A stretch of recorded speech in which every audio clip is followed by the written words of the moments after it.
Abra comigo a sua Bíblia, meu irmão, minha irmã, por favor, na segunda carta do apóstolo Paulo à igreja de Corinto. Então, segunda carta aos Coríntios, capítulo de número 1, eu farei a leitura dos versículos 3 a 11. Primeiro aos Coríntios, segunda aos Coríntios, capítulo 1, eu farei a leitura dos versículos 3 a 11. Nas Bíblias que a gente utiliza aqui na igreja, é a página 190 do Novo Testamento. Diz assim a palavra do Senhor, você acompanha aí no seu texto, por gentileza. Bendito seja o Deus e Pai de nosso Senhor Jesus Cristo, o Pai de misericórdias e Deus de toda consolação. É Ele quem nos conforta em toda a nossa tribulação, para podermos consolar os que estiverem em qualquer angústia, com a consolação com que nós mesmos somos contemplados por Deus. Porque assim como os sofrimentos de Cristo se manifestam em grande medida a nosso favor, assim também a nossa consolação transborda por meio de Cristo. Mas, se somos atribulados, é para o vosso conforto e salvação. Se somos confortados, é também para o vosso conforto, o qual se torna eficaz, suportando vós com paciência os mesmos sofrimentos que nós também padecemos. A nossa esperança a respeito de vós está firme, sabendo que, como sois participantes dos sofrimentos, assim o sereis também na consolação. Porque não queremos, irmãos, que ignoreis a natureza da tribulação que nos sobreveio na Ásia, porquanto foi acima das nossas forças, a ponto de desesperarmos até da própria vida. Contudo, já em nós mesmos tivemos a sentença de morte, para que não confiemos em nós, e sim no Deus que ressuscita os mortos, o qual nos livrou e livrará de tão grande morte, em quem temos esperado que ainda continuará a livrar-nos, ajudando-nos também vós com as vossas orações a nosso favor, para que por muitos sejam dadas graças a nosso respeito pelo benefício que nos foi concedido por meio de muitos. Palavra do nosso Deus para a nossa vida nessa noite, para que a gente seja cheio da graça, do amor, da esperança do nosso Deus. Bom, dizem os especialistas na área de aconselhamento, né, inclusive é um dos pontos principais da nossa fé cristã, do cristianismo, da história da igreja, que um dos grandes desafios do conselheiro, né, aquele que ouve, aquele que escuta, aquele para quem a gente abre o coração, é exatamente não julgar a dor do outro. Não delimitar, não diminuir e nem aumentar o sofrimento daquele que está ali diante de nós, abrindo o seu coração. Porque a dor e o sofrimento, meu irmão, minha irmã, eles são profundamente pessoais, a gente sabe disso, né? Cada um tem a sua própria história, cada um tem as suas lutas, as suas crises, a sua própria capacidade de lidar com a dor e o sofrimento. Não cabe, portanto, a quem ouve, né, e pense e reflita sobre isso, porque ouvir já é um imenso privilégio. Né? Nós fomos considerados dignos, né, por aquela pessoa que está ali abrindo o coração de partilhar da sua vida, da sua caminhada. Então não cabe àquele que ouve, não cabe ao conselheiro, palavras do tipo, isso é uma bobagem. Não é, você está exagerando, não é desse jeito. Olha só, é o seguinte, para de frescura. Né? Isso vai passar logo, você não tem que sofrer isso tudo por um motivo tão bobo, tão simples. Não, não. Se alguém abre o coração para mim ou para você, eu quero insistir nisso. Primeiro, a gente precisa reconhecer que isso é um imenso privilégio. Isso é um imenso privilégio, nós não podemos menosprezar ou abusar disso de maneira alguma. E em segundo lugar, o que nós precisamos fazer é ajudar essa pessoa, a esperança nossa ao abrir o nosso coração é justamente encontrar em meio ao sofrimento, em meio à dor, em meio à dificuldade, em meio à tribulação, é o texto que a gente vai ver, é a palavra que a gente vai ver várias vezes aqui no nosso texto nessa noite, sentido. Sentido. Encontrar uma razão de ser para toda aquela circunstância. E é claro, a gente precisa de sentido não apenas em relação ao sofrimento. A gente precisa de sentido no trabalho, na família, na maternidade, na paternidade, na relação com os nossos pais, nos traumas que a gente enfrenta, né, nos sucessos que a gente tem. Nós precisamos buscar e encontrar e compreender, tanto quanto nos for possível fazê-lo, o sentido da nossa realidade, para que a gente desfrute de paz no nosso coração. Quem diz isso, por exemplo, é o rabino Harold Kushner. O Harold Kushner, no seu Quando Tudo Não É o Bastante, ele diz o seguinte: as nossas almas, elas não estão sedentas de fama, não estão sedentas de conforto, de propriedades ou de poder. A nossa alma, ou as nossas almas, têm fome de significado de vida, da gente aprender a viver de tal forma que a nossa existência tenha importância, de tal forma que a nossa existência seja capaz de tocar o mundo e de transformar o mundo, nem que seja só um pouquinho. O que o Kushner está dizendo quando ele fala que as nossas almas têm fome de significado de vida? Em outras palavras, o que ele está dizendo?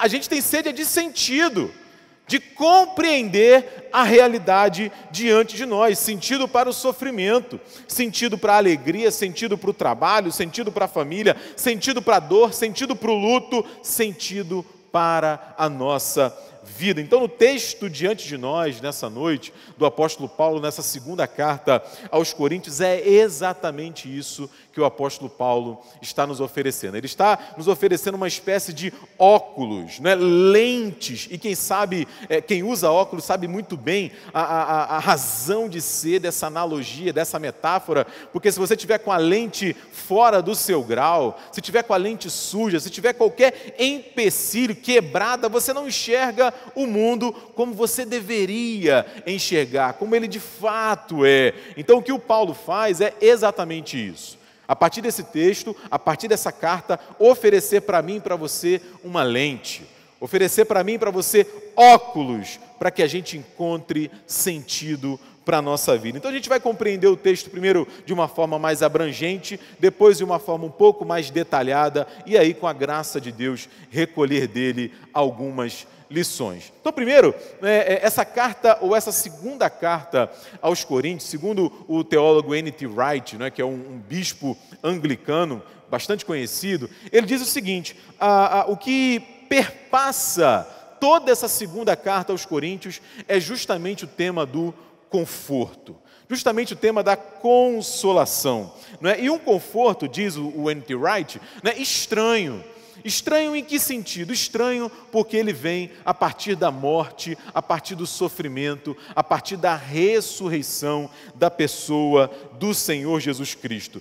Então, nessa carta, o apóstolo Paulo, assim, de forma muito profunda, ele analisa o sentido da cruz, o sentido do sofrimento do próprio Senhor Jesus, da morte dele, e não apenas do sofrimento do Senhor Jesus, mas do seu próprio sofrimento. Paulo vai falar muito de si mesmo nessa carta e também do sofrimento do povo de Deus, naquele caso especificamente a igreja em Corinto. É claro, se ele vai falar sobre conforto na carta inteira, só pode ser confortado quem está lidando com o sofrimento. Então, se na carta aos Gálatas a gente vê um Paulo assim meio indignado, meio nervoso, ele chega a dizer lá no capítulo 3, no versículo 1, ó insensatos Gálatas, ele é bem incisivo na carta aos Gálatas. Já na carta aos Filipenses, ele traz ali uma marca de alegria. A gente tem falado bastante aqui na igreja nos últimos dias sobre a carta aos Filipenses. Nesta segunda carta aos Coríntios, o Paulo trata da questão do sofrimento. Não apenas do seu sofrimento, mas do sofrimento de Cristo, do sofrimento dos cristãos em geral, e por isso também ele fala sobre conforto. E aí, ao longo da carta, ele vai dizer o que fez ele sofrer tanto, O que deixou marcas indeléveis na sua vida, como que essa dor, essas marcas, esse sofrimento marcou a vida dele e a sua relação com a igreja de Corinto. Ele vai responder isso ao longo da carta, mas já nesse primeiro capítulo, nesses primeiros versículos que nós lemos, o Paulo já dá uma boa ideia dessas respostas aqui para mim e para você. E a ideia principal aqui, numa frase, resumindo numa única ideia, é exatamente o ponto de vista pelo qual Paulo decidiu enxergar a vida com todas as suas cores, com todas as suas luzes, com toda a sua escuridão, com toda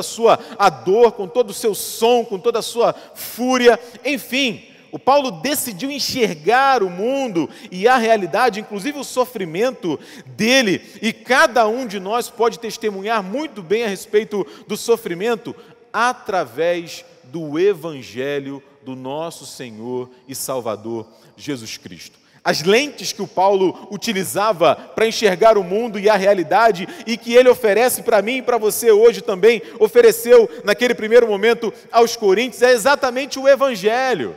É exatamente como ele diz lá na primeira carta aos Coríntios, no capítulo 15, nos versículos 3 e 4, um resumo dessa história de salvação tão extraordinária, quando ele diz: antes de tudo, vos entreguei o que também recebi. Que Cristo morreu pelos nossos pecados, segundo as Escrituras, e que foi sepultado e ressuscitou ao terceiro dia, segundo as Escrituras. Ou seja, essas verdades do Evangelho, do sofrimento, da humilhação, da morte, da ressurreição de Cristo, elas precisavam estar conectadas com a realidade da vida do apóstolo. Não era meramente um conhecimento que ele precisava adquirir, juntar na sua vida, não, precisava estar entranhada na vida e na realidade dele, assim também aos Coríntios e assim também para mim e para você hoje, porque é a partir do Evangelho, da vida de Jesus Cristo, que a gente vai encontrar sentido para a nossa própria história, inclusive, como é a temática do texto, no que diz respeito ao sofrimento e no que diz respeito ao conforto. Então vamos olhar detidamente, um pouco mais de perto, estes versículos que nós lemos e aí recolher deles algumas lições. Então no versículo 3, o Paulo dá a sua ideia, vamos dizer assim, apresenta uma vez mais quem era Deus para ele. Ele diz o seguinte: olha, primeiro ele bendiz ao Senhor. Ou seja, ele se alegra em Deus. Deus é quem, ao falar, ao se referir, Paulo enche o seu coração de alegria. Ele reconhece Deus como Pai, na melhor versão, da melhor maneira que um pai pode ser, né? Um pai cheio de misericórdia, um Deus de toda consolação, alguém em quem nós podemos contar, sobretudo no momento da dor, no momento do sofrimento. Já no versículo 4, é interessante, o Paulo, ele vai falar sobre tribulação, e é muito legal, porque ele não perde tempo aqui, falando sobre a origem da tribulação, sobre a razão de ser, da onde é que vem o sofrimento. Não, ele parte do princípio, né, que todos nós, tanto ele, quanto o povo da igreja de Corinto, quanto eu e você hoje, nós temos dores, nós temos lutas. Todos nós lidamos, em alguma medida, com a dificuldade, com o mal, com o sofrimento. Então, ele já dá um passo na frente. Ele já diz o seguinte: olha, mesmo em meio à tribulação, Deus não nos deixa. Mesmo em meio ao sofrimento, Deus está conosco, Ele nos conforta, né? E esse conforto, ele tem um propósito duplo. Ele tem um propósito duplo. Além dele apaziguar a dor do nosso próprio coração, ele também pode ser e deve ser transmitido, compartilhado.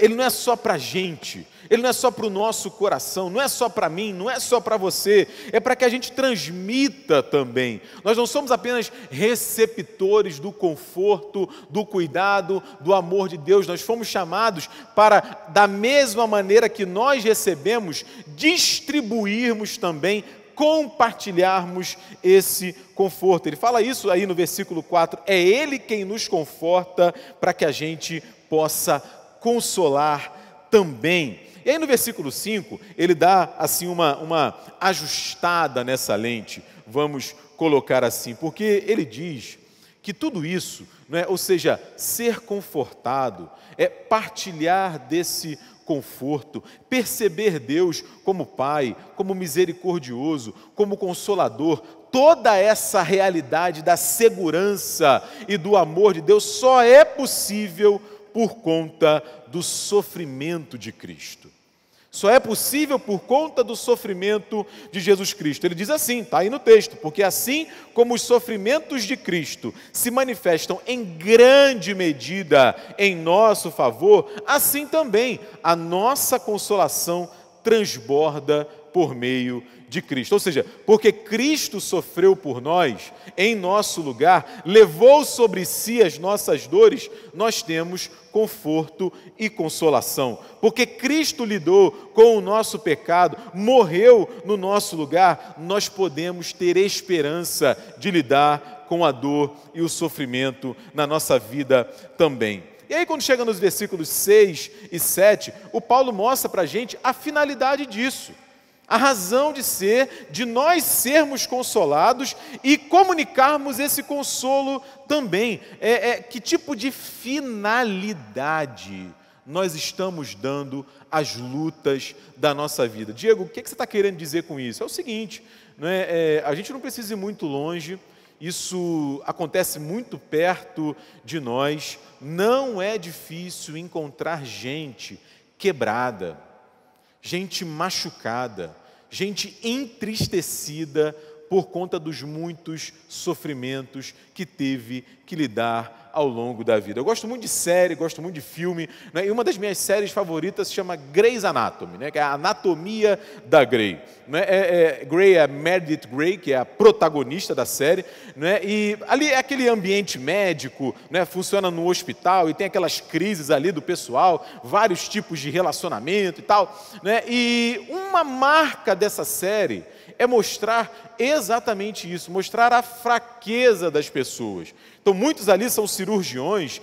bem-sucedidos, reconhecidos em todos os Estados Unidos da América, a série se passa nesse país, mas às vezes um erro, às vezes a morte de um paciente, às vezes uma decepção, uma frustração, quebra aquela pessoa de tal maneira que já houve até personagens que saíram da série, não é, que morreram, que se entristeceram profundamente porque não conseguiram lidar com o sofrimento. A série é ficção, mas ela pode sim ser um reflexo da realidade. Tem muita gente com dificuldade de superar o sofrimento. Por outro lado, o que o Paulo está dizendo aqui para a gente é que há uma possibilidade, há um caminho para a gente encontrar sentido no sofrimento, para a gente encontrar razão de ser, né? E ele coloca para a gente que isso deve ser buscado à luz da pessoa do Senhor Jesus. A tribulação, então, o sofrimento, então, ele ganha um novo propósito, assim também como abre as portas para o consolo. Porque o Paulo diz o seguinte: se nós somos atribulados, é para o vosso conforto. Se nós somos confortados, também é para o vosso conforto. Espera aí, Diego, agora não entendi nada. Não tudo bem, né? Se a gente é confortado, a gente pode confortar outra pessoa. Mas se a gente é atribulado, a gente também conforta outra pessoa. É isso que ele está dizendo aqui, exatamente isso. Por isso que é importante a gente usar, e é o que o apóstolo Paulo faz, a gente resgatar e prestar atenção no exemplo primeiro de Jesus. É como se ele dissesse assim, né? Em outras palavras, assim como o sofrimento e o consolo de Jesus Cristo abençoam a igreja, né? Em que sentido? Jesus morreu, e isso foi um profundo sofrimento para ele. Jesus levou sobre si as nossas dores. Jesus foi humilhado, e essa humilhação, essa morte de cruz trouxe para mim e para você salvação, alegria, esperança. Da mesma maneira, na sua ressurreição, na nova vida que ele possibilitou para mim e para você, também nós recebemos conforto, também nós recebemos alegria. Isso aconteceu com o próprio Paulo, é isso que ele está dizendo. Toda vez que ele sofre, porque ele prega o Evangelho, porque ele ensina o amor de Deus, porque ele é fiel ao testemunho de Cristo, isso abençoa os coríntios. Quanto mais no consolo e no conforto que o próprio Paulo recebe. O que é isso, Diego? O Paulo está ensinando para mim e para você, uma vez mais, a profunda conexão que nós temos enquanto filhos e filhas de Deus.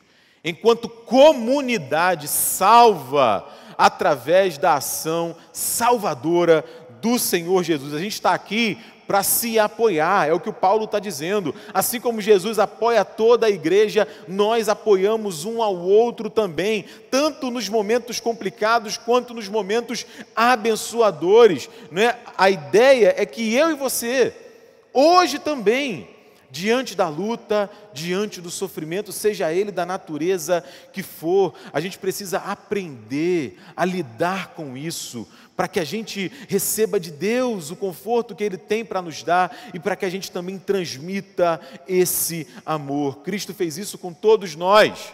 Paulo fez isso com as igrejas a quem Ele serviu. Nós somos chamados a fazer isso hoje também.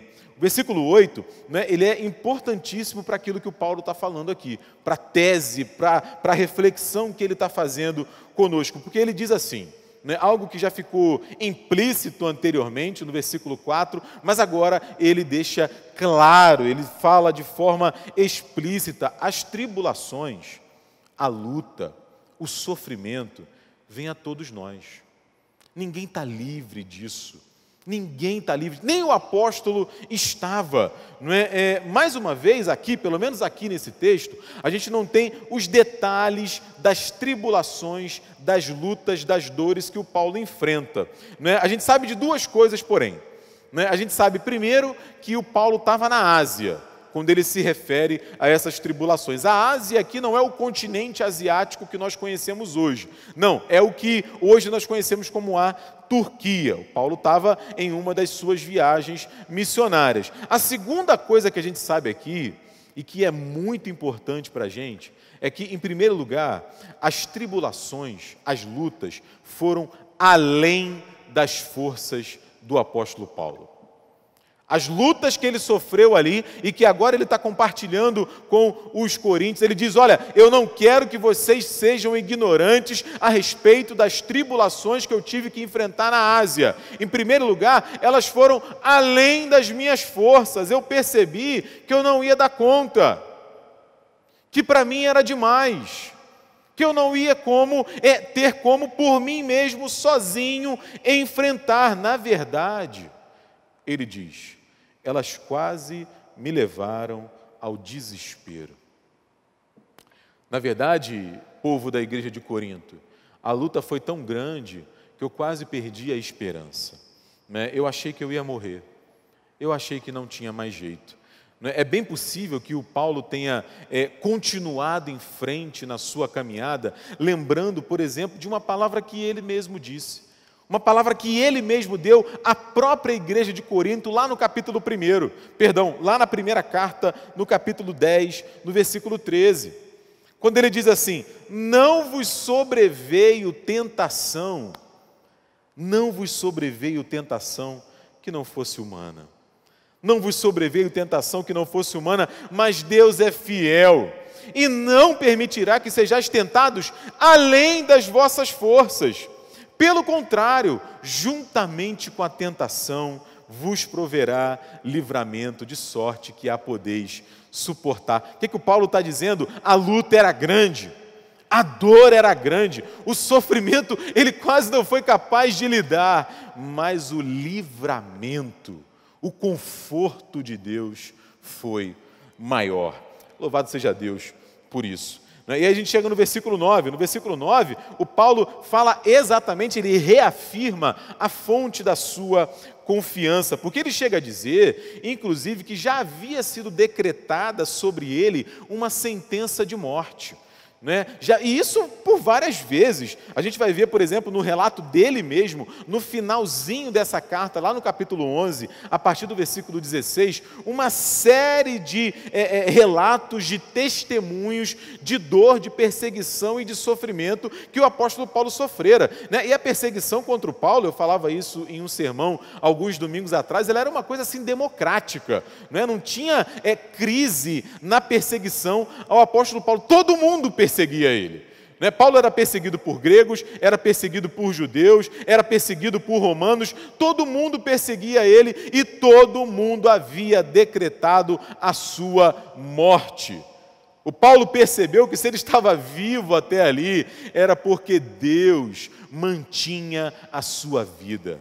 Aliás, não apenas mantinha a sua vida, mas mesmo se ele morresse, diz ele nesse texto, Deus é poderoso, inclusive, para ressuscitar os mortos. Então, ou seja, é uma confissão de fé que ele está fazendo aqui nesse versículo 9. E aí os versículos 10 e 11 decorrem exatamente dessa confissão de fé do versículo 9, quando ele fala diretamente aos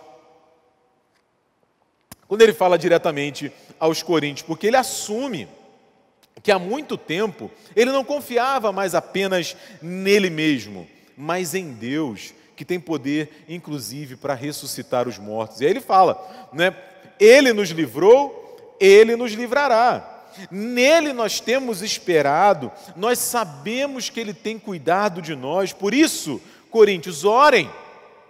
Por isso, peçam.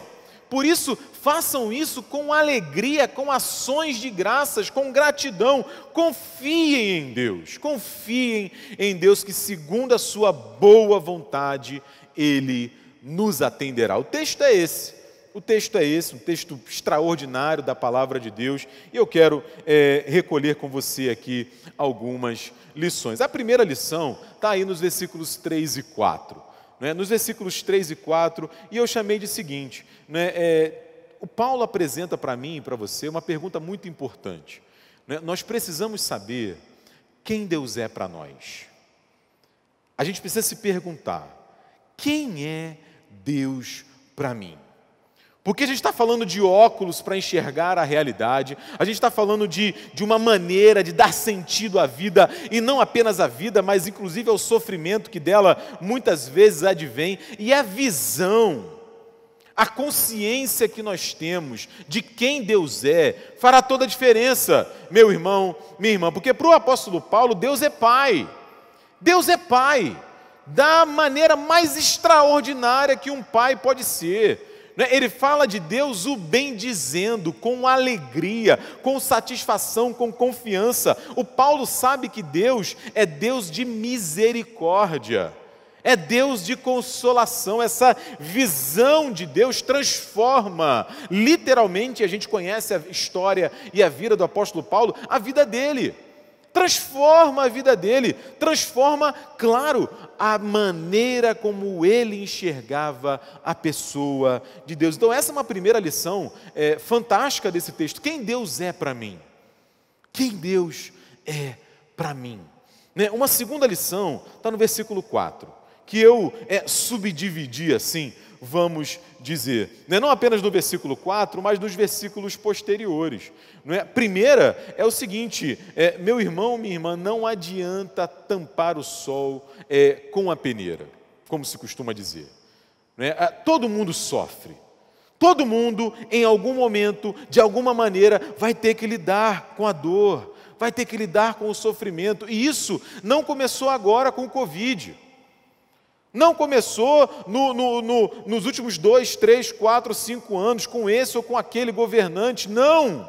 O nosso sofrimento começa quando os nossos pais, Adão e Eva, dão as costas para Deus, duvidam de Deus, do seu amor e da sua palavra. De lá para cá, a gente sofre.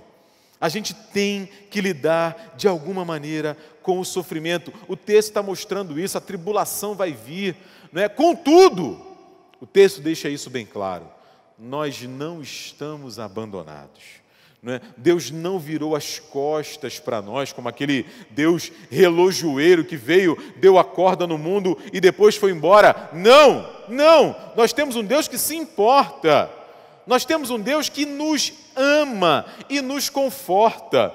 E aí, falando sobre o significado do conforto, o N.T. Wright, eu volto a ele neste comentário, no seu comentário, a segunda carta de Coríntios, ele diz assim, olha, a ideia abrangente da palavra conforto é o seguinte, né? Imagina que uma pessoa está com a outra, né, conversando, né, transmitindo ali algumas palavras, algumas ideias, e isso que ela está falando muda o seu humor, muda a sua situação, dá para ela uma nova coragem, uma nova esperança, uma nova direção, novas perspectivas, uma maneira, né, de transformar o modo como ela está lidando com aquele momento, não apenas com aquele momento, mas com os dias que virão, não apenas com aquele momento, com os dias que virão, mas com a vida inteira. Você pega tudo isso, diz o N.T. Wright, bate no liquidificador e o resultado que você tem é o conforto divino. É a paz que o próprio Paulo diz que excede todo o entendimento. Como que é isso, Diego? Como é que é possível isso? A Bíblia traz alguns exemplos desse conforto para a gente. Então pensa, por exemplo, no Estevão, diante da morte, sendo perseguido. Como Estevão está? Estevão está confortado. Está confortado. Pensa no Paulo, no Silas, na prisão, diante da morte iminente. O que eles fazem? Eles cantam. Por que eles cantam? Porque eles estavam confortados. Pensa no Pedro na prisão, sabendo que no dia seguinte poderia ser levado à morte. O que o Pedro faz? Ele dorme. Meu irmão, minha irmã, o Pedro dorme. Quem é que dorme, sabendo que no dia seguinte pode morrer? Quem recebe o conforto sobrenatural do Senhor em meio às suas dificuldades. Pensa, meu irmão, no Senhor Jesus Cristo, na cruz, prestes a expirar, humilhado. O que ele faz? Ele não amaldiçoa Deus, ele não pragueja a Deus, ele não questiona a Deus. O que ele faz? Ele diz: Pai, nas tuas mãos eu entrego o meu espírito. Isso é conforto, meu irmão, minha irmã. Isso é o consolo sobrenatural do Senhor, não apenas para mim, mas para que eu receba isso, e essa é uma lição extraordinária nestes versículos, para que eu receba isso e transmita, e compartilhe, e entregue, e fale para outras pessoas. O Paulo mesmo fala isso, lá em Romanos 12:15, eu preciso me alegrar com quem está alegre, eu preciso chorar com quem está chorando. Essa é uma lição extraordinária do apóstolo Paulo. Uma terceira lição é o seguinte, não é? A gente precisa se lembrar, tudo isso, diz o versículo 5, como eu fiz questão de ressaltar aqui para você, só é possível por causa de Cristo. Só é possível por causa de Jesus Cristo. Não tem a ver com o nosso altruísmo, não tem a ver com a nossa capacidade, com a nossa muita espiritualidade, a nossa capacidade acima do normal, não. Tem a ver com Jesus.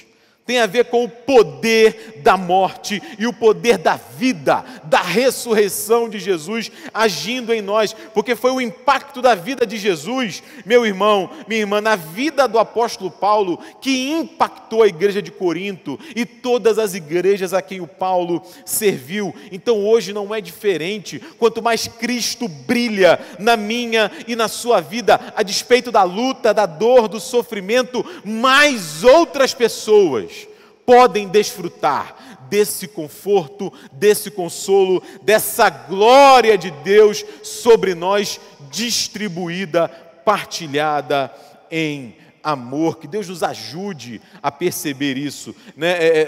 Não tem a ver com a gente, tem a ver com o Senhor. E finalmente, né, uma última lição aí nos versículos 8 a 11. Eu fiz algumas perguntas para a gente recolher essa lição. o que a gente está fazendo com as nossas lutas?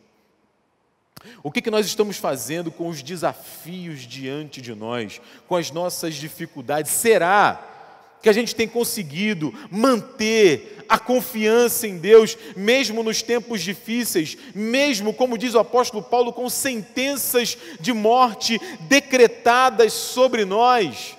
Mesmo quando a gente chega quase a desesperar, a realizar que não dá conta, que não tem mais como, que eu não consigo, será que a gente tem conseguido manter a confiança em Deus? O Paulo está falando sobre isso aos Coríntios e fala para mim e para você também. Eu comecei falando do Harold Kushner, um rabino, e eu quero terminar falando de um outro judeu, o Viktor Frankl.